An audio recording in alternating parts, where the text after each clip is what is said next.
NB news देख रहे हैं यहाँ पर मैं हूँ आपके साथ मुस्कान। स्वागत आप सभी का राजधानी लाइव में।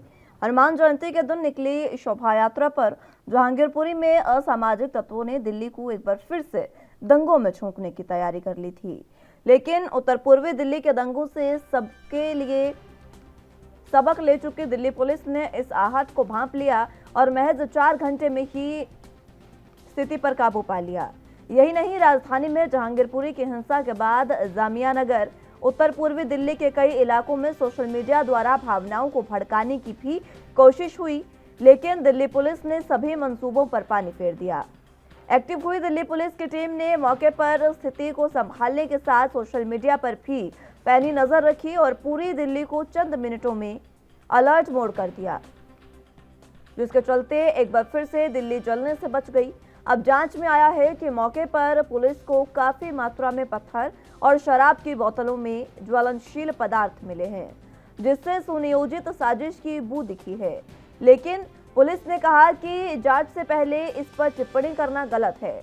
हाँ, ये बात जरूर थी, इलाके में हिंसा के बाद दिल्ली को जलाने की कोशिश सोशल मीडिया पर शुरू कर दी गई थी, जिसे भी रोक लिया गया।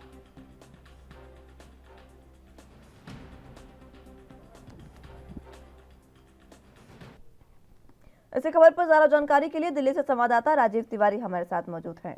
राजीव, फिलहाल दिल्ली पुलिस ने जिस तरीके से जहांगीरपुरी में हुई हिंसक घटनाओं को फिलहाल रोक लिया है और स्थिति को काबू में कर लिया है, क्या कुछ जानकारी?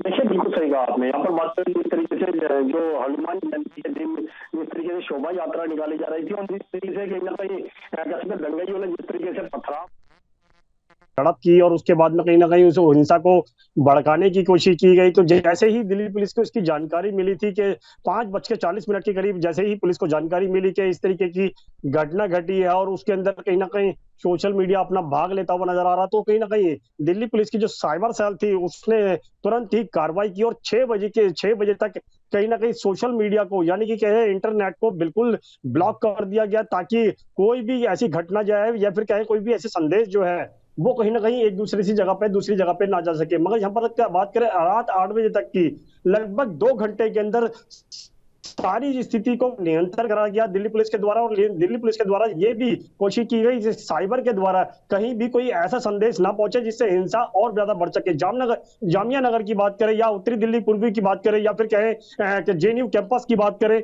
यहाँ पर भी लगातार कहीं ना कहीं इन इलाकों के अंदर भी साइबर की जो स्थिति थी उसको कंट्रोल किया गया। और यहाँ तक कि जो मैसेज थे यानी कि व्हाट्सएप मैसेज कहें या फिर फेसबुक मैसेज कहें या फिर यूट्यूब मैसेज कहें, वो तमाम मैसेजों पर दिल्ली पुलिस की पैनी निगाह थी और लगभग 47 यूट्यूब चैनल थे उनको भी कहीं ना कहीं ब्लॉक किया गया। और यहाँ तक कि 112 फेसबुक थी उनको भी ब्लॉक किया गया। और लगभग कह सकते हैं जो व्हाट्सएप पे जो सोशल मीडिया के द्वारा यानी कि वीडियो वायरल हो रहे थे उनको भी लगभग कह सकते हैं रोका गया। तो लगातार दिल्ली पुलिस जो थी इस घटना को लेकर संजीदा होती नजर आई और जिस तरीके से लगातार 23 लोगों को अभी इस केस के अंदर गिरफ्तार किया जा चुका है। अंसर की बात करें जिस तरीके से वो लगातार कहीं ना कहीं किसी घटना को अंजाम देने के लिए मास्टरमाइंड कहा जा रहा था। सोनू की बात करें तो सोनू को भी अब दिल्ली पुलिस की स्पेशल सेल ने बिल्कुल गिरफ्तार कर लिया गया है। और यहाँ तक कि जब हथियार का इस्तेमाल किया गया था इस घटना के अंदर उसके लिए भी कहीं ना कहीं सोनू जिम्मेवार बताया जा रहा था और सोनू को ही गिरफ्तार दिल्ली पुलिस ने कर लिया है। जी ठीक है, गिरफ्तार कर लिया गया है। सोनू के साथ कई और जो आरोपी हैं उनको गिरफ्तार किया गया है, लेकिन अभी दोष उन पर सिद्ध नहीं हुए हैं। लेकिन जिस तरीके से हिंसा भड़की, किस तरीके के आदेश इस पर दिए गए? देखिए, बिल्कुल सही कहा आपने। यहाँ पर बात करें जिस तरीके से हिंसा भड़की थी उसके लिए कहीं ना कहीं कह सकते हैं 2 समुदाय के अंदर ये झड़प हुई थी और कहीं ना कहीं इसको बड़ा रूप देने के लिए काफी बड़ी कह सकते हैं पहले से ही इंतजाम किए गए थे। और दिल्ली पुलिस की जांच के अंदर भी यही निकलता हुआ नजर आ रहा है कि पत्थरों का कैसे इस्तेमाल किया गया था, ईंटों के बनाए गए थे और ईंट बनाई गई थी और लगातार कहीं ना कहीं बोतलें जो थी यानी कि शराब की जो बोतलें थी या फिर क्या है कोल्ड ड्रिंक की जो बोतलें थी उनके अंदर ज्वलनशील पदार्थ भर के रखा हुआ था और कहीं ना कहीं उसका इस्तेमाल बिल्कुल बड़ी मात्रा के अंदर करना था। यहाँ तक कि जिस तरीके से कह सकते हैं अंसर की जिस तरीके से कहते हैं गोली चलाई गई वहां पर और दिल्ली पुलिस के जवान को भी लगी गोली, तो उससे साफ जाहिर कहीं ना कहीं सोची समझी साजिश थी और दिल्ली पुलिस ने इस सोची समझी साजिश को कुछ ही समय के अंदर कह सकते हैं बेबुनियाद कर दिया गया और लगातार कहीं ना कहीं स्थिति को कंट्रोल करने की कोशिश की गई। जी ठीक है राजीव, बहुत शुक्रिया आपका हमारे साथ जुड़ने के लिए और तमाम अहम जानकारी हम तक पहुंचाने के लिए। राजधानी लाइव में फिलहाल वक्त एक छोटे से ब्रेक का है, फौरन हाजिर होंगे।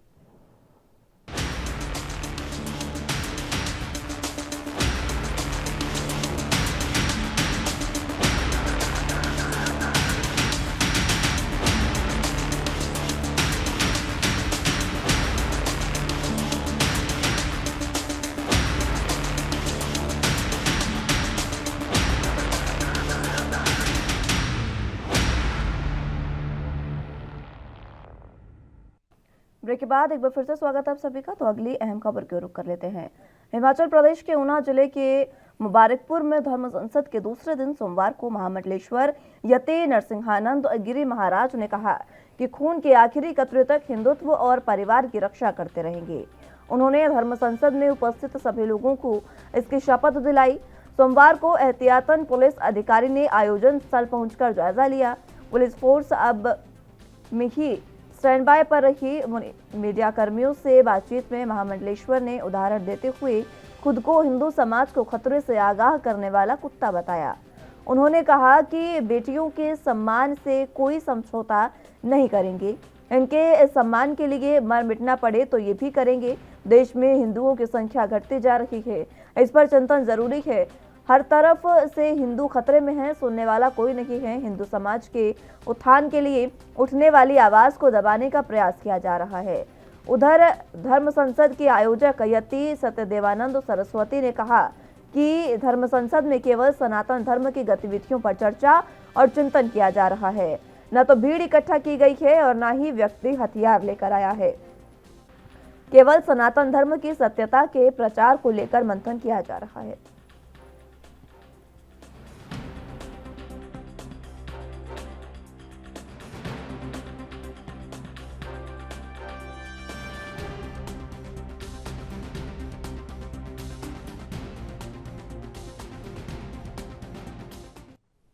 इस पर ज्यादा जानकारी के लिए ऊना से संवाददाता पंकज खोतना हमारे साथ मौजूद है।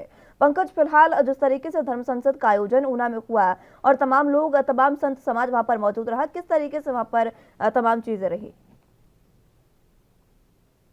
देखिए मुस्कान, मैं आपको बता दूं कि लगातार धर्म संसद जो है इसकी घोषणा जो वो पहले की गई थी। प्रदेश सरकार भी सतर्क थी और जिला प्रशासन भी। पहले दिन से ही विवादित बयान जो है वो सामने आने शुरू हो गए। कल दूसरे दिन भी अन्नपूर्णा भारती ने एक बार फिर से विवादित बयान जो है वो दिया और उसके बाद जिला प्रशासन सतर्क हुआ और उन्होंने अन्नपूर्णा भारती के खिलाफ जो है एक नोटिस जारी किया है कि आप धर्म संसद कर रहे हैं, आप करिए, पर लेकिन किसी खुले मंच से आप किसी विशेष समुदाय को टारगेट ना करें, ना ही लोगों को भड़काने का यहाँ पर प्रयास करें। तो तमाम संत यहाँ पर मौजूद हैं और लगातार अगर मैं बात करूं, आज धर्म संसद का आखिरी दिन है। आज कई प्रस्ताव जो हैं अपने धर्म को लेकर, हिंदू धर्म को लेकर यहाँ से पारित हो सकते हैं। पंकज, बहुत सारे विवादित बयान इसमें दिए जा रहे हैं, जिस तरीके से अभी आपने भी बताया, क्या उनका बयान था वो भी विस्तार से बताएं। देखिए, इससे पहले अगर बात करें तो जनसंख्या नियंत्रण कानून को लेकर ये लोग खुद पहले केंद्र सरकार तक जा चुके हैं, लेकिन मंच से एक बार ये कहा गया कि आप जो हैं हिंदू हैं, आप बच्चे ज्यादा पैदा करें ताकि हम ज्यादा सशक्त हो सके। तो इन सारी चीजों को, बच्चे ज्यादा पैदा करने को लेकर यहाँ पर काफी विवाद रहा है, जिसको लेकर जिला प्रशासन ने और प्रदेश के मुख्यमंत्री का भी जो है कल देर शाम बयान आया है। उन्होंने कहा है कि आप धर्म संसद करें, पर लेकिन ऐसे विवादित बयान कर देंगे, मंच से देंगे, तो कहीं ना कहीं दिक्कत और परेशानी का सामना करना पड़ेगा। बिल्कुल पंकज, देखिए धर्म संसद जो है, जिस तरीके से आपने भी इस बात का जिक्र किया कि जब से इसकी शुरुआत हुई है तभी से अलग अलग तरीके के विवादित बयान इसमें दिए जा रहे हैं, कभी कुछ और कभी कुछ कहा जाता है। अब जिस तरीके से बयान दिया गया, अगर देखा जाए तो देश के अलग अलग राज्यों में, अलग अलग हिस्सों में इस समय धर्म के नाम पर सियासत भी हो रही है और दूसरी बात करें तो धर्म के नाम पर दंगे इस समय हो रहे हैं। इस बीच ऐसा बयान सामने आना क्या वाकई इन दंगों को भड़काने वाली बात नहीं? बिल्कुल, आप ठीक कह रही हैं, क्योंकि अभी हाल ही में रामनवमी और हनुमान जयंती के ऊपर दिल्ली में जो पथराव हुआ है वो भी कहीं ना कहीं इसी के साथ जोड़ा जाता है, पर लेकिन वो एक धर्म विशेष के द्वारा किया गया था। पर अगर ऊना में जो चल रही धर्म संसद की बात करूं तो प्रदेश सरकार अपनी निगाहें टिकाए हुए ताकि हिमाचल, क्योंकि जो जिसे हम शांति प्रिय जो राज्य कहते हैं, उसमें कोई ऐसी अराजकता ना फैले। तो कल मुख्यमंत्री ने साफ तौर पर कहा है कि हम किसी को रोकते नहीं है, पर लेकिन अपनी जो बयानबाजी है या संबोधन है वो मंच से ठीक करें ताकि लोगों में जो है एक दूसरे के खिलाफ नफरत ना पैदा हो। किस तरीके का एक्शन अब उनके खिलाफ लिया गया? देखिए, जिला प्रशासन पहले दिन से सतर्क था और सीआईडी की टीम वहां पर मौजूद थी। तो क्योंकि पहले दिन आवाज जो है, साउंड जो है वो फुल थी, तो बाहर सीआईडी के लोग सारी चीजें, गतिविधियां नोट कर रहे थे। तो जैसे ही अन्नपूर्णा भारती द्वारा एक संबोधन किया गया तो उसको रिकॉर्ड किया गया और उसको उपायुक्त और एसपी ऊना तक पहुंचाया गया। तुरंत हरकत में आते हुए डीसी ऊना ने जो है अन्नपूर्णा भारती जो कि महामंडलेश्वर है तो उनको नोटिस थमाया है कि आप अपनी धर्म सत्य में किसी उत्तेजित मतलब दंगा भड़काने वाले भाषण ना दें, अन्यथा हमें सख्त कार्रवाई करनी पड़ेगी। तो कल दोपहर बाद जो है अन्नपूर्णा भारती और यति नरसिंहानंद सरस्वती यहां से वापस जा चुके हैं। अब आज का दिन है, आज देखना ये होगा कि कौन कौन लोग मंच से संबोधित करते हैं और कौन से प्रस्ताव जो है धर्म को लेकर पारित किए जाते हैं। आज के आखिरी दिन के लिए पुलिस की तैयारियां किस तरीके की है सुरक्षा व्यवस्था को लेकर? देखिए, पहले दिन पुलिस कम थी, लेकिन जब विवादित बयान आया तो पुलिस सुरक्षा बढ़ाई गई, पर लेकिन सिविल ड्रेस में ज्यादातर पुलिस कर्मी दिखाई दिए और हमें लगता है कि आज भी इसी प्रकार का माहौल रहने वाला है, पर संख्या बहुत कम है। अगर मैं बात करूं तो धर्म संसद को सुनने वाले लोग बहुत कम है। यहाँ पर ज्यादा से ज्यादा जो है वो साधु संत पहुंचे हुए हैं, कर्नाटका, बेंगलुरु, जम्मू कश्मीर, उत्तराखंड, तो काफी राज्यों से यहाँ पर साधु संत पहुंचे हुए हैं। अब देखना यह है कि आने वाले दिनों में, क्योंकि इन्होंने साफ तौर पर कहा है कि जिस प्रकार से धर्म संसद का आयोजन पहले गाजियाबाद में हुआ था, अब ऊना, हिमाचल के ऊना में हुआ है और आने वाले दिनों में एक आयोजित समिति बनाकर पूरे देश भर में इस प्रकार की धर्म संसदों का आयोजन किया जाएगा।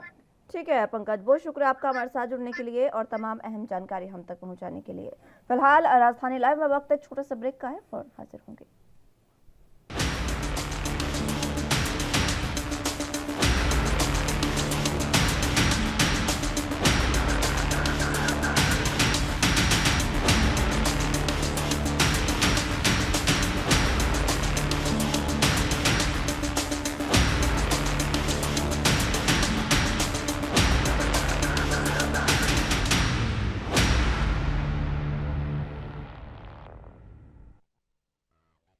ब्रेक के बाद एक बार फिर से स्वागत है आप सभी का। अगली अहम खबर की ओर रुख कर लेते हैं। पंजाब के बिजली मंत्री हरभजन सिंह ने बताया कि आम आदमी पार्टी सरकार ने 1 महीने के बीच कई बड़े फैसले लिए हैं, जिसमें एंटी गैंगस्टर यूनिट बनाया गया, तो वहीं भ्रष्टाचार के खिलाफ टोल फ्री नंबर भी जारी किए गए। तो साथ ही उन्होंने कहा कि उनके विभाग की तरफ से जिस तरह 600 यूनिट माफ किए करने को लेकर फैसला लिया गया, उसकी हर तरफ सराहना की जा रही है। हालांकि उन्होंने हो रही विरोध पर भी बोलते हुए कहा कि पहली बार हुआ कि जनरल श्रेणी के लोगों को बिजली यूनिट माफ की गई है। हालांकि अगर कोई 600 यूनिट बिजली से ज़्यादा इस्तेमाल करता है तो वो माना जा सकता है कि रईस परिवारों में आता हो, जिसके चलते उन्हें पूरा बिजली बिल भरना होगा। हरभजन सिंह ने कहा कि जो सरकार की तरफ से फैसला लिया गया है कि पंजाब के ऊपर 3 लाख करोड़ का कर्ज चढ़ा है, उसको लेकर जांच करवाई जाएगी और अगर उसमें किसी तरीके की गड़बड़ी हुई तो कार्रवाई भी की जाएगी।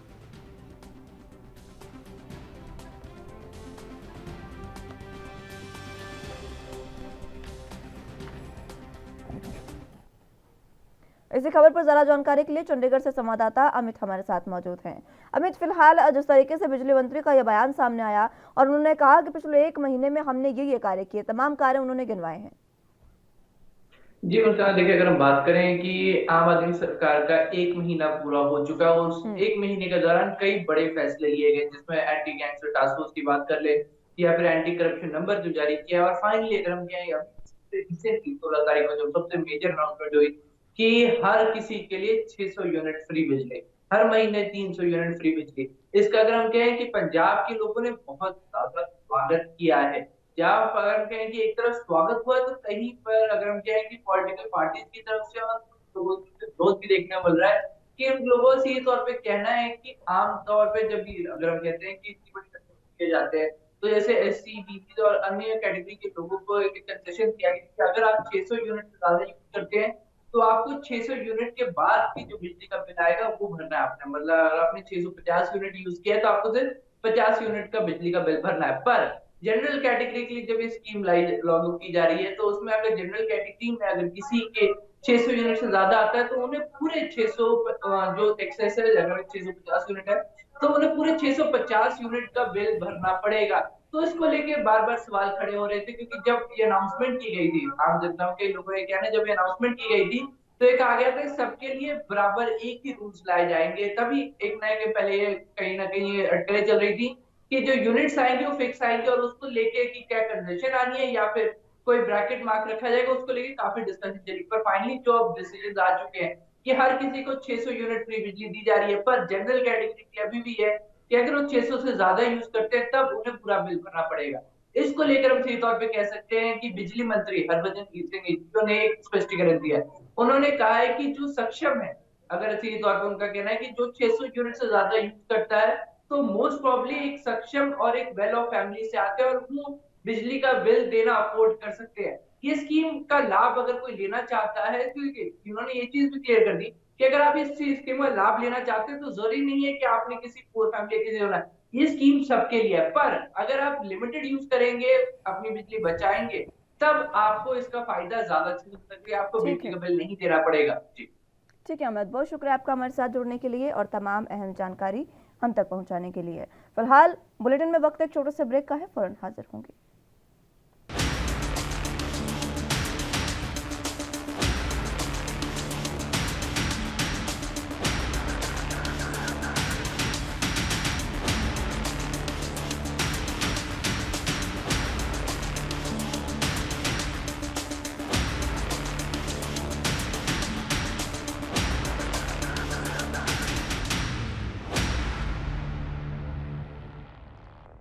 ब्रेक के बाद एक बार फिर से स्वागत है आप सभी का राजधानी लाइव में।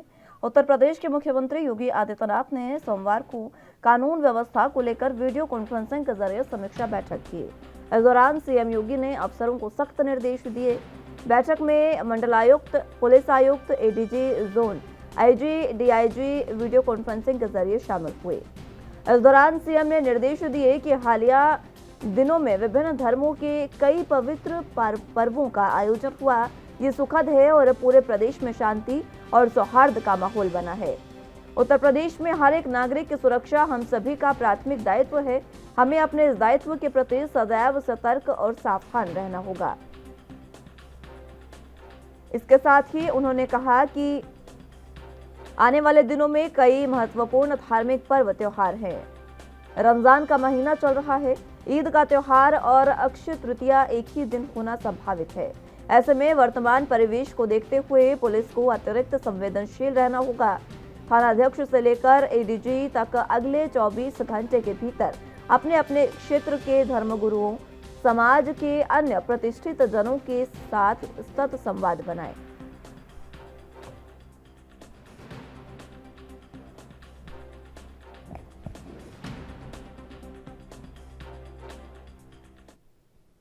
इसी खबर पर ज्यादा जानकारी के लिए लखनऊ से संवाददाता जितेंद्र चौहान हमारे साथ मौजूद है। जितेंद्र, फिलहाल जिस तरीके से सीएम योगी ने बैठक की अधिकारियों के साथ, पुलिस अधिकारियों के साथ, इस बैठक में क्या कुछ खास रहा, क्या कुछ निर्देश दिए गए?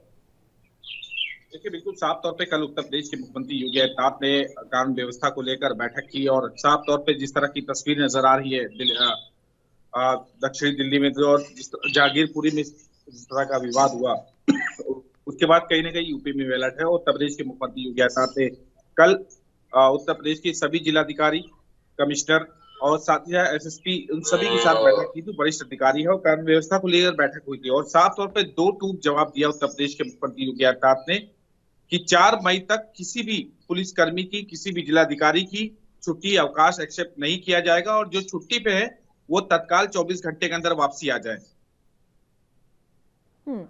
ठीक है, ये आदेश दिए गए। इसी के साथ मास्क को भी लेकर आदेश दिए गए और ये भी कहा गया कि आगे क्योंकि कई पवित्र त्योहार आने वाले हैं, इसको लेकर भी कई अहम निर्देश दिए गए। क्या कुछ वो निर्देश रहे? देखिए, निर्देश कल उत्तर प्रदेश सरकार ने निर्देश दिया था कि उत्तर प्रदेश के कई जिले ऐसे जहां पर कोविड का संक्रमण दिन पर दिन बढ़ता जा रहा है और मास्क अनिवार्य है और साथ ही साथ मास्क जो ना लगाए उस पर चालान भी होगा, अस्पतालों में एंट्री नहीं होगी। और साथ ही साथ जो आने वाला त्योहार है, ईद का त्योहार हो चाहे अक्षय तृतीया का त्योहार हो, उन सब पर नजर बनाए रखना है। और उत्तर प्रदेश में मुख्यमंत्री योगी आदित्यनाथ ने कहा कि सभी धार्मिक गुरुओं से सौहार्द बनाकर रखा जाए और गश्त की जाए और साफ तौर कहा जा सकता है कि संवेदनशील क्षेत्रों में अतिरिक्त पुलिस बल की तैनाती की जाए, ड्रोन का प्रयोग कर स्थिति पर नजर रखा जाए। साथ ही शाम को पुलिस बल 1 फुट यानी पैदल गश्त करेगा और साथ ही साथ 4 मई तक किसी भी पुलिसकर्मी, किसी भी कप्तान को और या किसी भी जिलाधिकारी की छुट्टी एक्सेप्ट नहीं की जाएगी और सभी की छुट्टी रद्द कर दी। उत्तर प्रदेश सरकार ने खुद ही ऐलान किया, मुख्यमंत्री योगी आदित्यनाथ ने खुद ही ऐलान किया। साथ ही साथ कोई शोभा यात्रा हो, धार्मिक जुलूस हो, बिना अनुमति के नहीं निकाला जाएगा। साथ ही साथ अनुमति देने के पूर्व आयोजक के शांति सौहार्द कार्यक्रम संबंध में शपथ पत्र भी लिया जाएगा। साथ ही साथ अनुमति केवल उन्हीं धार्मिक जुलूसों को दिया जाएगा जो पारंपरिक हो या नए आयोजनों का अनावश्यक अनुमति नहीं दी जाएगी। साथ ही साथ धार्मिक विचारधारा के अनुसार सभी को अपनी उपासना की पद्धति को मनाने की स्वतंत्रता है। माइक का प्रयोग किया जाएगा, लेकिन एक सुनिश्चित समय के अंतर्गत और परिसर के अंदर ही आवाज रहे, ऐसा भी मुख्यमंत्री योगी आदित्यनाथ है। क्योंकि मध्य प्रदेश में किस तरह की इस समय जो विवाद उत्पन्न हो रहा है माइक, अजान और हनुमान चालीसा को लेकर, उसको भी ख्याल रखा है उत्तर प्रदेश सरकार ने और मुख्यमंत्री योगी आदित्यनाथ ने। साथ ही साथ चाहे तहसीलदार हो, एसडीएम हो, थानाध्यक्ष हो या अथवा सीओ आदि, सभी की तैनाती क्षेत्र में ही रहनी चाहिए। रात्रि में विश्राम करें, लेकिन शासकीय आवास हो तो अन्यथा किराए का आवास हो, यात्री में अपने क्षेत्र में ही रहें। और साथ ही साथ धार्मिक कार्यक्रम, पूजा पाठ आदि निर्धारित स्थान पर ही हो, ये सुनिश्चित करें। सड़कों पर यातायात बाधित ना हो। तो ऐसे कई आदेश दिए उत्तर प्रदेश के मुख्यमंत्रियों का। और सबसे बड़ी कार्रवाई कल जो बैठक हुई है उत्तर प्रदेश के मुख्यमंत्री योगी आदित्यनाथ, लखनऊ की कई थाना अध्यक्षों का उनकी बैठक के बाद उनको ट्रांसफर किया गया, किसी को सस्पेंड किया गया। क्योंकि लखनऊ में भी इस तरह की घटना सामने आई थी कि गोली धार्मिक शोभा यात्रा के दौरान गोली चली थी और साथ ही साथ और विवाद उत्पन्न होने की स्थिति थी। उसके बाद कहीं ना कहीं मुख्यमंत्री की बैठक के बाद लखनऊ कमिश्नर हरकत में आए और हरकत में आते ही उन्होंने 5 थाना अध्यक्षों को उनकी जगह से हटाने का काम किया और किसी को सस्पेंड करने का भी काम किया। जितेंद्र, फिलहाल जिस तरीके से तमाम बातें आपने बताई, अगर देखा जाए तो दिल्ली में जहांगीरपुरी में जिस तरीके की हिंसाएं हो रही है, देश भर में, देश के अलग अलग राज्यों में इस तरीके की घटनाएं देखने को मिली, लेकिन उत्तर प्रदेश फिलहाल ऐसा राज्य है जहां पर ये जो घटनाएं हैं वो बेहद कम है और मिश्रित आबादी के लोग वहां पर रहते हैं। तो क्या मान लिया जाए कि सीएम योगी ने जिस तरीके से सख्त निर्देश दिए हैं, उनके बुलडोजर के डर की वजह से ये तमाम चीजें उत्तर प्रदेश में नहीं हो रही? देखिए, कानून व्यवस्था का मुद्दा उत्तर प्रदेश सरकार लेकर आई थी और 17 से लेकर और 22 तक लगातार कानून व्यवस्था का मुद्दा मुख्यमंत्री योगी आदित्यनाथ के में प्राथमिकता के तौर पे कहा जा सकता है। वो लगातार कानून व्यवस्था का जायजा लेते रहते हैं, अधिकारियों को फटकार लगाने से लेकर सभी काम करते उत्तर प्रदेश का। और ऐसा नहीं है कि केवल फटकार दी गई, जो अच्छा काम करते अधिकारी उनको पुरस्कृत का रूप में काम करना, उनको शाबाशी देना भी उत्तर प्रदेश सरकार मुख्यमंत्री योगी आदित्यनाथ करते हैं। और कानून व्यवस्था का मुद्दा एक अहम है, क्योंकि अगर किसी भी राज्य में किसी तरह की कोई भी विवाद समझ में आता है तो उत्तर प्रदेश सरकार उसको अपने उत्तर प्रदेश को अलर्ट पे रखती है और कभी सभी को सचेत कर देती है कि किसी प्रकार का कोई भी धार्मिक बवाल ना हो, किसी प्रकार का झगड़ा ना हो, उन सब पर नजर रखी जाए और अधिकारी को निर्देशित कर दिया जाता है। ठीक है जितेंद्र, बहुत शुक्रिया आपका हमारे साथ जुड़ने के लिए और तमाम अहम जानकारी हम तक पहुंचाने के लिए। बुलेटिन में यहाँ वक्त एक छोटे से ब्रेक का है, फौरन हाजिर होंगी।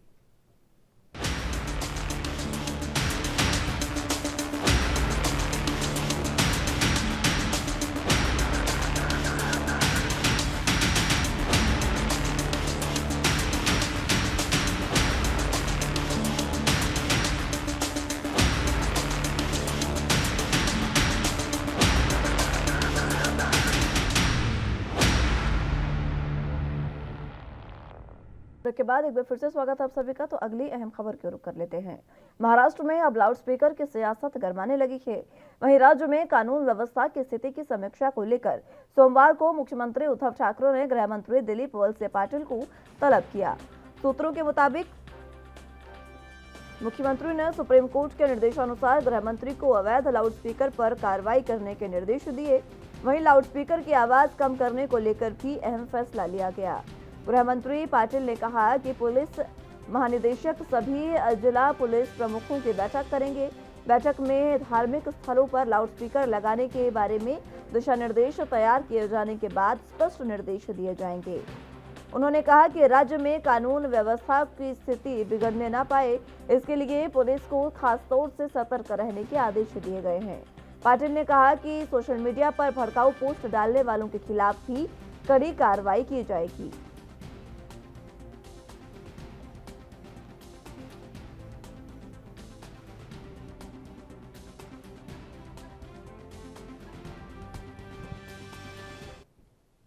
इसी खबर पर ज्यादा जानकारी के लिए मुंबई से संवाददाता सत्यप्रकाश सोनी हमारे साथ मौजूद है।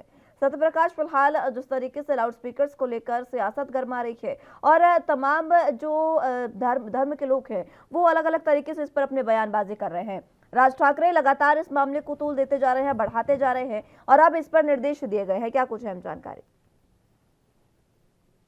बिल्कुल मुस्कान जी, देखिए महाराष्ट्र सरकार ने 3 मई के अल्टीमेटम को लेकर गृह मंत्री दिलीप वळसे पाटिल और मुख्यमंत्री उद्धव ठाकरे ने मुलाकात की है। इस मुलाकात में यह फैसला लिया गया है कि आने वाले समय में बहुत जल्द लाउड स्पीकर के ऊपर कार्रवाई की जाएगी, जिसमें खासकर जो आवाज बढ़ी हुई है उसका डेसिमल कम किए जाने की बात कही है। इस पूरे मामले को लेकर मुख्यमंत्री ने जिले के सभी कलेक्टर और एसपी को निर्देशित किया है कि आप इस पूरे मामले में सतर्क रहें और एक गाइडलाइन बनाए। खासकर मुंबई पुलिस आयुक्त और पुलिस महानिदेशक को यह आदेश दिया गया है कि इसके लिए एक निर्देश जारी किया जाएगा, जिसको लेकर मुख्यमंत्री खुद इस पूरे मामले में बैठक की है।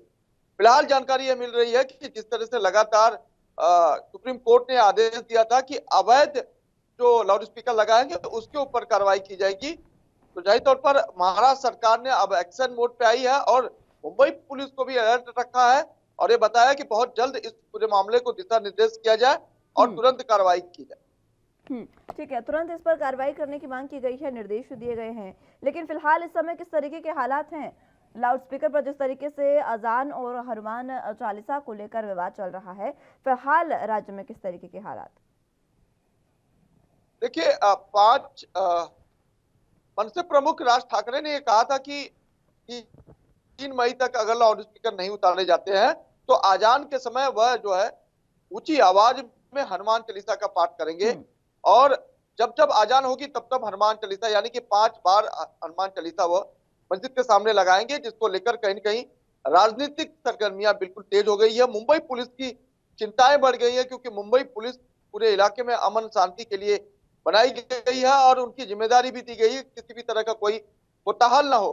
फिलहाल जिस तरह से सोशल मीडिया पर भड़काऊ भाषण लोग पोस्ट करते हैं उसको लेकर भी मुंबई की crime branch cyber cell alert mode पर रखा गया है कि इस तरह पे के लोगों पर तुरंत कार्रवाई करें। इस बीच जानकारी यह मिल रही है कि तमाम मस्जिद के जो मौलाना है उनका कहना है कि सरकार के आदेश का पालन करने के लिए वह तैयार है, लेकिन मस्जिद हटाने को लेकर वह अभी भी लाउड स्पीकर मस्जिद में से हटाने को लेकर अभी भी वो तैयार है। अगर इस तरह से चीजें होती है तो बिल्कुल इसका वो विरोध करेंगे। हालांकि राज ठाकरे के बयान को उन्होंने कहा कि राज ठाकरे कोई सरकार में नहीं है, ऐसे में उनकी बातों का कोई तवज्जो देना उचित नहीं होगा और उन्होंने जनता से भी अपील किया है कि राज ठाकरे सिर्फ लोगों को भड़काने के लिए इस तरह का बयानबाजी कर रहे हैं, लोग उनके बहकावे में न आकर अपने अपने कामों में ध्यान दें। सत्यप्रकाश, फिलहाल जिस तरीके से कल ये भी एक आदेश दिया गया कि अजान के समय अगर हनुमान चालीसा बजाई तो वो निर्देशों के खिलाफ होगा और जो बजाएगा हनुमान चालीसा उस पर कार्रवाई होगी। देखिए ये सरकार की जिम्मेदारी बनती है कि राज्य में जिले में जो है अमन शांति लाई जाए। जिस तरह से लगातार लाउड स्पीकर और हनुमान चालीसा को लेकर राजनेता राजनीति कर रहे हैं उसमें अमन शांति के लिए दिशा निर्देश दिया गया है कि अजान के समय हनुमान चालीसा न बजाएं और अगर इस तरह की चीजें पाई जाती है तो जाहिर तौर पर कार्रवाई होगी। तो महज कारण इसका एक ही है कि इलाके में और राज्य में अमन शांति बने रहे, किसी तरह की भगदड़ और मनोवृत्ति जो पैदा ना हो। ठीक है, और जिस तरीके से लेकिन राज ठाकरे तो अलग अलग तरीके से इस पर कार्रवाई की मांग कर रहे हैं। उन्होंने चेतावनी भी दी है कि अगर ऐसा नहीं हुआ तो वो खुद ऐसा कर देंगे। और जिस तरीके से हमने कल भी बात की लाउड स्पीकर्स को लेकर, लगातार इस पर सियासत गरमाती जा रही है। अब मुस्लिम समुदाय जो है, जो अजान जिस समय होती है उस समय हनुमान चालीसा बजाई जाती है, उनको भी अलग अलग तरीके से समस्याओं का सामना करना पड़ रहा है। तो क्या उन्होंने किसी तरीके की कोई शिकायत की? बिल्कुल, देखिए कल मुस्लिम समुदाय के कई लोगों से हमारी बातचीत हुई थी। इस दौरान उनका कहना है कि हमारी आजान महज 5 मिनट की होती है। अब ऐसे में अगर हिंदू समाज की बात की जाए तो तमाम ऐसे त्योहार है जो देर रात तक डीजे बजाए जाते हैं, उसमें हमारी कोई शिकायत नहीं है। लेकिन अगर इसके बावजूद भी लोगों को लगता है कि अजान से लोगों को तकलीफ हो रही है तो सरकार के गाइडलाइन के अनुसार वह डेसिमल कम करने के लिए तैयार है, यानी कि जो आवाज होती है उसे कम करने के लिए तैयार है। लेकिन इस तरह के बयानबाजी करना, वह अजान ना करें या फिर लाउड स्पीकर पे अजान न करे, तो यह संभव नहीं है। उनको उनका सीधे तौर पर यह आरोप है जिस तरह से राजनेता इस पूरे मामले को गरमाने की कोशिश कर रहे हैं। लेकिन हम सब अमन शांति चाहते हैं। ऐसे वाले आने वाले समय में हम सब सरकार के आदेशों का पालन करेंगे। अगर सरकार यह कहती है कि लाउड स्पीकर के लिए परमिशन फिर से लेना पड़ेगा तो वह तैयार है, फिर से परमिशन ले लेंगे। लेकिन लाउड स्पीकर हटाने को लेकर जिस तरह से बयानबाजी चल रही है, उसको लेकर मुस्लिम समुदाय का भी रुख एकदम बिल्कुल कड़क है। और सीधे तौर पर कहा गया है कि अगर इस तरह से स्थिति पैदा होती है तो जाहिर तौर पर इस मुकाबले के लिए भी वो तैयार है। ठीक है सत्य प्रकाश, बहुत शुक्रिया आपका हमारे साथ जुड़ने के लिए और तमाम अहम जानकारी हम तक पहुंचाने के लिए। चलिए खबरों में आगे बढ़ते हैं। इंदौर क्राइम ब्रांच और एरोड्रम पुलिस ने संयुक्त कार्रवाई करते हुए ऑनलाइन आईपीएल क्रिकेट मैच का सट्टा चलाने वाले आरोपी नारायण नीमा को गिरफ्तार किया है। पकड़े गए सटेरियों के पास से 6 मोबाइल, 1 लैपटॉप, नकदी और सट्टे का करोड़ों का हिसाब किताब पुलिस ने जब्त किया। दरअसल इंदौर क्राइम ब्रांच टीम को मुखबिर से सूचना मिली थी कि एरोड्रम थाना क्षेत्र के श्री कृष्ण नगर में ऑनलाइन क्रिकेट मैच का सट्टा संचालित किया जा रहा है। मुखबिर की सूचना पर क्राइम ब्रांच टीम और थाना एरोड्रम के द्वारा संयुक्त कार्रवाई करते हुए मुखबिर के द्वारा बताए स्थान पर दबिश देकर मकान में एक व्यक्ति दिखा जो लैपटॉप के माध्यम से आईपीएल का मैच पर सट्टा संचालित कर रहा था, उसे पुलिस ने गिरफ्तार कर लिया है।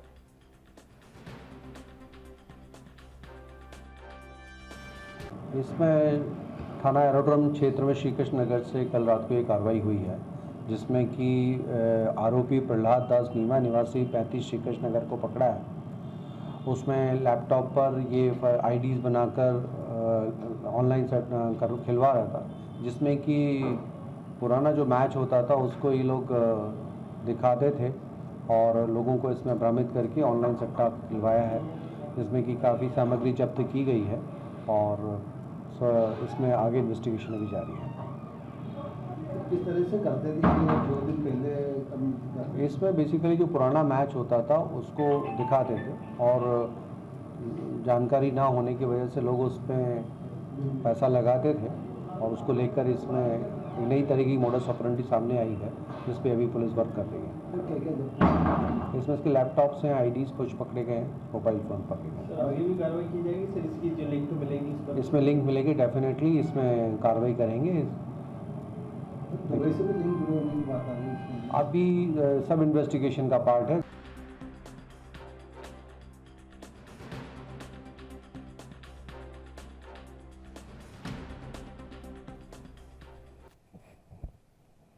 इसी खबर पर ज्यादा जानकारी के लिए इंदौर से संवाददाता राहुल सिंह हमारे साथ मौजूद हैं। राहुल, फिलहाल जिस तरीके से आईपीएल में सट्टेबाजों को गिरफ्तार किया गया है, क्या कुछ अहम जानकारी? मुस्कान जी, मैं आपको बता दूं, ये इंदौर क्राइम ब्रांच और एरोड्रम पुलिस की संयुक्त कार्रवाई है। एक्चुअली क्राइम ब्रांच को एक सूचना मिली थी मुखबिर से कि एरोड्रम क्षेत्र में श्री कृष्ण नगर में एक मकान में अवैध सट्टे का संचालन हो रहा है, जहां आईपीएल का सट्टा खिलाया जा रहा है। दोनों क्राइम ब्रांच ने और एरोड्रम पुलिस ने मिलकर वहां पर छापेमारी करी तो वहां एक युवक मिला, नारायण नीमा, जो अवैध सट्टे का संचालन कर रहा था। उससे 6 मोबाइल, 1 लैपटॉप, कुछ नकदी और करोड़ों रुपए का हिसाब किताब सट्टे का मिला है। ठीक है, ये जो हिसाब किताब उससे मिला है, पुलिस ने आगे किस तरीके की कार्रवाई की? पुलिस ने नारायण नीमा को अपनी गिरफ्त में ले लिया है और उससे पूछताछ जारी है। मैं यहाँ बता दूं आपको कि नारायण नीमा, पुलिस को अंदेशा है ऐसा कि नारायण नीमा के तार दुबई से भी जुड़े हो सकते हैं, क्योंकि नारायण नीमा के पास से जो लैपटॉप बरामद हुआ है उसमें एक सॉफ्टवेयर है जिसमें ये अपने ग्राहकों की पहले आईडी क्रिएट करते थे। आईडी क्रिएट करने के बाद फिर उनको ऑनलाइन सट्टा खिलाते थे, क्योंकि ऑनलाइन सट्टा खेलने वाले ज्यादातर ग्राहक मोबाइल से सट्टा खेलते हैं।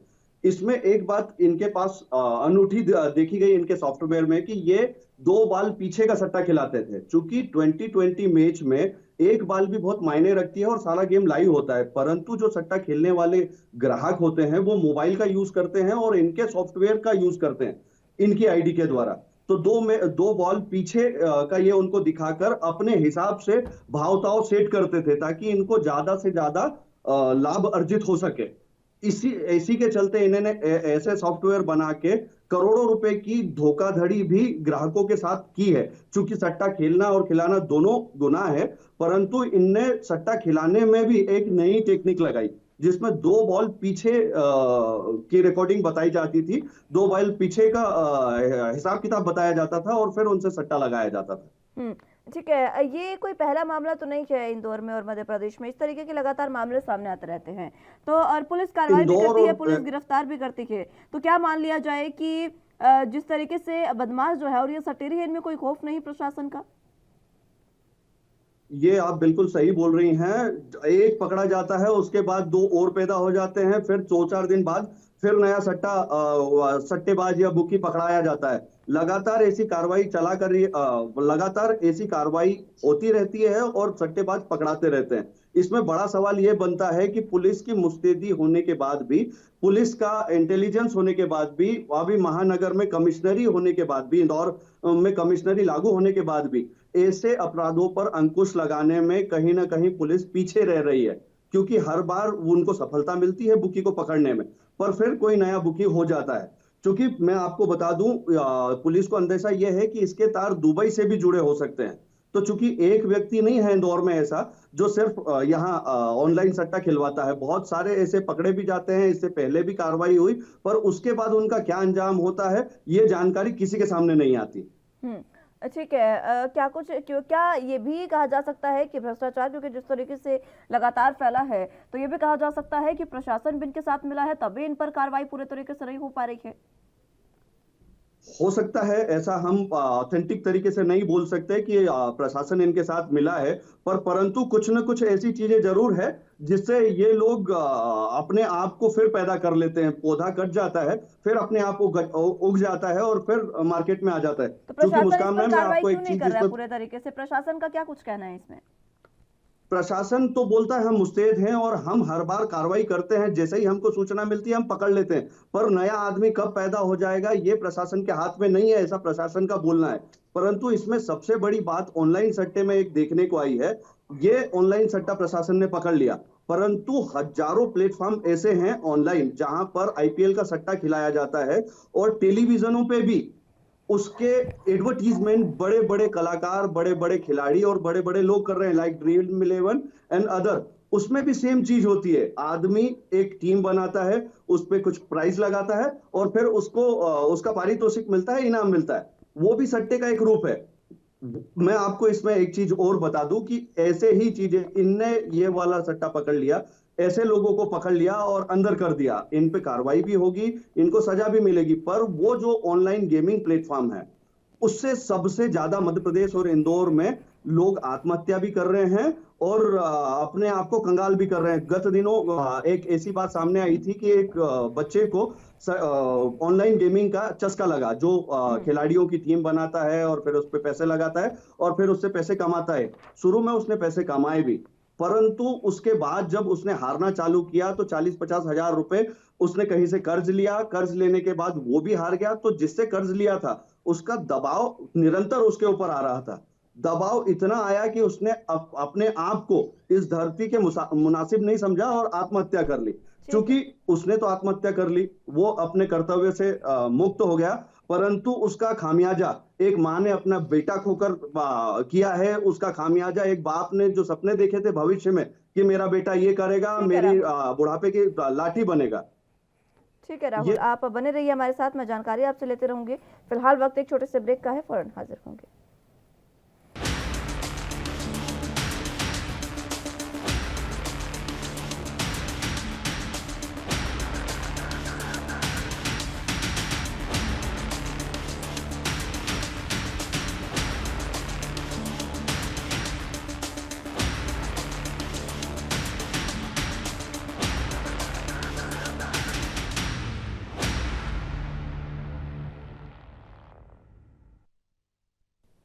ब्रेक के बाद एक बार फिर से स्वागत है आप सभी का। बात मध्य प्रदेश के कर रहे थे, जहां पर सटेरियों को पुलिस ने गिरफ्तार किया है।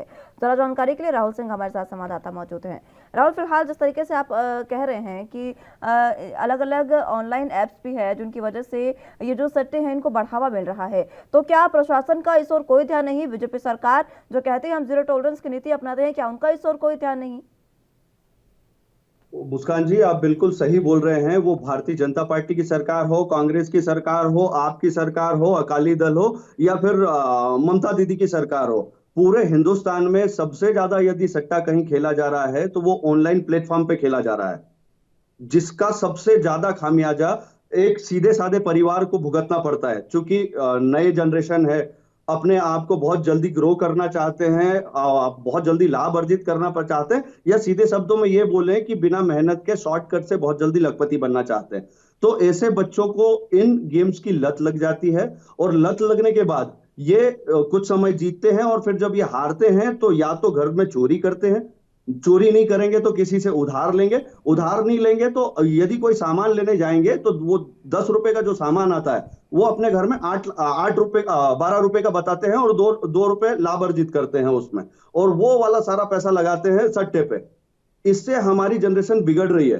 प्रशासन को इन सटोरियों से ज्यादा उन सटोरियों पे ध्यान देने की जरूरत है, क्योंकि सबसे ज्यादा पैसा वहां जा रहा है, सबसे ज्यादा पैसा वहां लग रहा है। जैसे ही आप आज किसी से मिलो, बात करने जाओ, तो भाई आज तेरी टीम कौन सी बनी है, आपने कौन सी टीम बनाई, कौन से खिलाड़ी को कैप्टन बनाया, कौन से खिलाड़ी को कीपर बनाया, कौन से को कितने बैट्समैन पे उतार रहा है, सारे लोग आजकल ये बात कर रहे हैं। प्रशासन को इस ओर ज्यादा ध्यान देना चाहिए।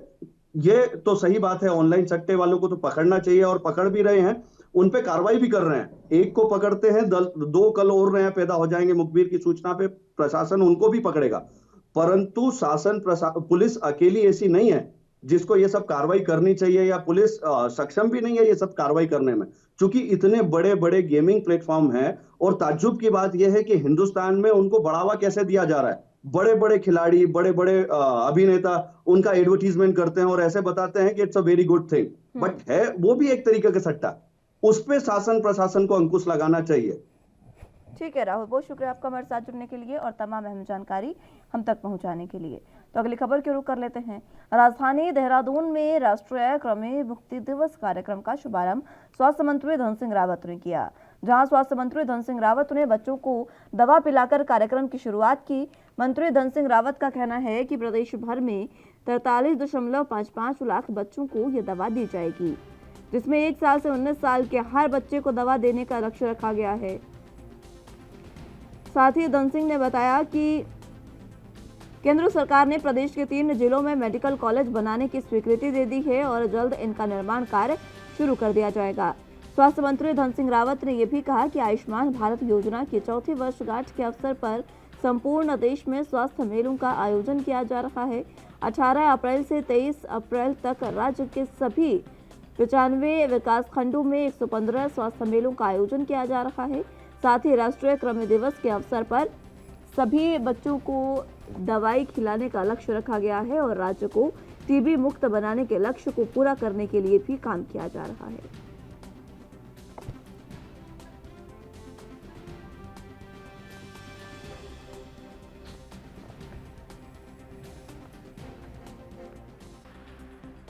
तो आपको बता दें कि उत्तराखंड में राष्ट्रीय कृमि मुक्ति दिवस का कार्यक्रम जो है वो रखा गया। इसका शुभारंभ स्वास्थ्य मंत्री धन सिंह रावत ने किया। इसके साथ आपको बता दें कि 18 अप्रैल से 23 अप्रैल तक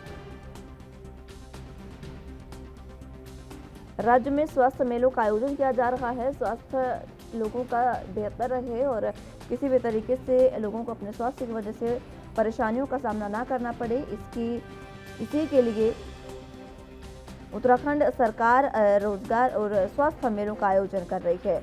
18 अप्रैल से 23 अप्रैल तक इन मेलों का आयोजन किया गया। 95 विकास खंडों में 115 स्वास्थ्य मेलों का आयोजन किया जा रहा है। इसी के साथ बता दें कि राष्ट्रीय कृमि दिवस का भी आयोजन किया गया। इस कार्यक्रम का शुभारंभ खुद स्वास्थ्य मंत्री धन सिंह रावत ने किया। उन्होंने इस दौरान बच्चों को दवा पिलाकर कार्यक्रम की शुरुआत की। उनका साफ तौर पर कहना रहा कि प्रदेश भर में 43,55,000 बच्चों को ये दवा दी जाएगी, जिसमें 1 साल से 19 साल तक के हर बच्चे को दवा देने का लक्ष्य रखा गया है।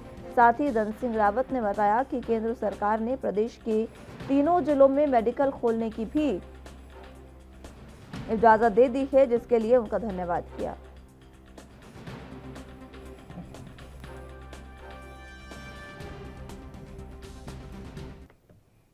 इसके खबर पर ज्यादा जानकारी के लिए देहरादून से संवाददाता अरशद खान हमारे साथ मौजूद हैं। अरशद, फिलहाल जिस तरीके से धन सिंह रावत स्वास्थ्य मंत्री जो है उन्होंने एक कार्यक्रम का आयोजन किया, किस तरीके का यह कार्यक्रम रहा और कौन सी दवाइयां बच्चों को पिलाई गई? बिल्कुल, देखिए सबसे पहले आपको बता दूं कि राष्ट्रीय कृमि दिवस पर मंत्री धन सिंह रावत ने इस कार्यक्रम का आयोजन किया है और स्वास्थ्य मेले में भी जो है यहाँ पर शिरकत की है और एक नहीं बल्कि दो तीन कार्यक्रमों का जो है खुद मंत्री धन सिंह रावत जो है उनमें शिरकत कर रहे हैं। लगातार स्वास्थ्य विभाग को लेकर के और स्वास्थ्य महकमे को लेकर के लगातार प्रयास कर रहे हैं। साथ ही सबसे पहले आपको बता दूं कि जिस प्रकार से जो मंत्री धन सिंह रावत का कहना है कि सबसे पहले उन्होंने बताया कि प्रदेश में जिस प्रकार से स्वास्थ्य व्यवस्थाएं हैं और कहीं ना कहीं ये खुद सरकार और जो जनप्रतिनिधि हैं वो भी इस चीज को मानते हैं कि प्रदेश उत्तराखंड में व्यवस्थाएं जो है लचर है। इसको लेकर के मंत्री धन सिंह रावत का साफ तौर पर कहना है कि लगातार प्रयास किए जा रहे हैं, स्वास्थ्य व्यवस्थाओं को बेहतर किया जा रहा है और प्रदेश उत्तराखंड को लगातार स्वास्थ्य व्यवस्थाओं में जो है अव्वल बनाने का प्रयास यहाँ पर किए जा रहे हैं। यहाँ पर स्वास्थ्य मेले को लेकर के भी जो है मंत्री धन सिंह रावत का कहना है कि उत्तराखंड में लगभग पूरे 95 विकास खंडों में 115 स्वास्थ्य मेलों का आयोजन किया जाएगा। इससे साफ तौर पर जो है जनता को लाभ मिलेगा। वहाँ पर दवाई से लेकर के और वहाँ पर अन्य तरह की बीमारियों का इलाज और जांचें वहाँ पर की जाएंगी स्वास्थ्य मेलों के माध्यम से। तो ऐसे में लगातार जो प्रयास यहाँ पर स्वास्थ्य मंत्री की तरफ से किए जा रहे हैं वो कहीं ना कहीं सीधे तौर पर प्रदेश के लिए लाभदायक साबित हो सकते हैं। ठीक है, प्रदेश के लिए ये लाभदायक साबित हो सकते हैं। इसी के साथ अरशद ये भी बताएं, ये जो स्वास्थ्य मेलों का आयोजन किया जा रहा है 18 अप्रैल से 23 अप्रैल तक के लिए ये आयोजन किया जा रहा है, तो इस आयोजन में किस तरीके से स्वास्थ्य का ध्यान रखा जा रहा है? बिल्कुल, देखिए सबसे पहले आपको बता दें कि स्वास्थ्य मेलों का जो आयोजन करने का मुख्य उद्देश्य यही रहा है उत्तराखंड में कि जिस प्रकार से जो पहाड़ के दूरस्थ इलाके हैं वहां से इलाज कराने के लिए जो कुछ गंभीर बीमारियां होती हैं उनकी जांच कराने के लिए, इलाज कराने के लिए कहीं ना कहीं तमाम जो जनता है उसको शहर का रुख करना पड़ता है या राजधानी का रुख करना पड़ता है। तो स्वास्थ्य मेलों के माध्यम से वहां पर लोगों को सबसे पहले तो अन्य प्रकार की जो है दवाइयों से मुखातिब किया जाएगा या किसी को कहीं ना कहीं जिस प्रकार की बीमारियां होती हैं, टीबी हो या फिर अन्य कोई ऐसी गंभीर बीमारी है तो उसकी जांच से लेकर और तमाम स्वास्थ्य उपकरणों तक जो है उस मेले में लगाए जाएंगे, जिससे कि किसी भी गंभीर जो बीमार है उसको वहीं पर उसके क्षेत्र में ही इलाज मिल सके। मेले के माध्यम से उसकी जांच हो जाए, दवाइयां उसको प्रिकॉशन डॉक्टर वहां पर दे सकते हैं। तो ऐसे जो है मेले का आयोजन उत्तराखंड में जो है किया जा रहा है। इसी के साथ एक और मुख्य घोषणा यहाँ पर मंत्री धन सिंह रावत की तरफ से की गई है कि जो गर्भवती महिलाएं हैं अब उनके लिए एक टोल फ्री नंबर 104 जारी किया गया है। यह एम्बुलेंस का नंबर होगा जो सिर्फ गर्भवती महिलाओं के लिए होगी ताकि उनको लाने ले जाने में एम्बुलेंस के इंतजार में जो है किसी भी गर्भवती को परेशानी का सामना ना करना पड़े। यहाँ पर स्वास्थ्य सेवाओं को लेकर के एक और खबर सामने आई है। यहाँ पर मैं आपको बताना चाहूंगा कि जो राज्य के दुर्गम क्षेत्र है जहाँ पर जो है चौपहिया वाहन जाने में काफी परेशानी होती है, तो वहाँ पर ऐसे क्षेत्रों में जल्दी स्वास्थ्य सेवाएं पहुंचाने के लिए हेलीकॉप्टर एम्बुलेंस सेवा का शुभारंभ करने की जो घोषणा जो है यहाँ पर मंत्री धन सिंह रावत ने की है, जिसको लेकर के नंबर 108-108 जो है डायल किया जा सकेगा और हेलीकॉप्टर पहाड़ के दुर्गम क्षेत्रों में जाकर के वहां से मरीजों को अस्पताल तक पहुंचाने का काम करें। और भी कई घोषणाएं की है अर्शद जी, लेकिन फिलहाल जिस तरीके से ये घोषणाएं की है वो वाकई अब प्रदेश को कारगर प्रदेश के लिए हो सकती है। बहुत बहुत शुक्रिया अर्शद हमारे साथ जुड़ने के लिए और तमाम अहम जानकारी के लिए। फिलहाल के लिए राजधानी लाइव में मेरे साथ बस इतना ही। तमाम अहम खबरों के लिए आप देखते रहे एनपी न्यूज़। नमस्कार।